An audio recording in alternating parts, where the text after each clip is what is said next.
Hello friends, welcome back to my channel. இன்றைக்கி நம்ம வீடியோவில் சூப்பர் ஜூஸியான மிட்டை மிட்டாய் வீட்டிலே எப்படி ஈஸியாக ரெடி பண்ணுறதுன்னு தான் பார்க்க போகிறோம். இது பண்ணுறதுக்கு நமக்கு 4 பொருள் தேவைப்படும்.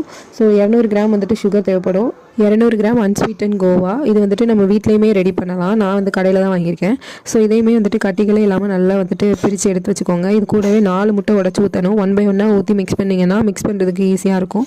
ஸோ மிக்ஸ் பண்ணிவிட்டு இது கூடவே நம்ம பவுடர் பண்ணி வச்சுருக்க சுகரையுமே ஆட் பண்ணணும். பவுடர் பண்ணணும்னு அவசியம் இல்லை, அப்படியே கூட சேர்த்துக்கலாம். சேர்த்துட்டு நல்லா மிக்ஸ் பண்ணணும்.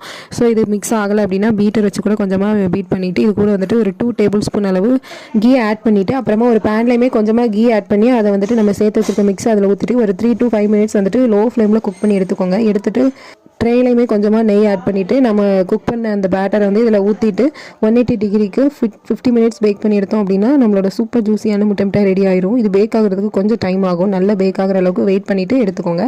ஸோ சூப்பரான முட்டை மிட்டாய் வீட்டிலே ரெடி பண்ணிடலாம். நீங்களும் கண்டிப்பாக ட்ரை பண்ணி பார்த்துட்டு உங்களுக்கு எப்படி வந்ததுன்னு கமெண்ட் பண்ணுங்கள். ஸோ இதே மாதிரி பேக்கிங் வீடியோஸ் பார்க்குறதுக்கு மறக்காமல் நம்ம சேனலை சப்ஸ்கிரைப் பண்ணிக்கோங்க. நெக்ஸ்ட் வீடியோவில் பார்க்கலாம். பாய்.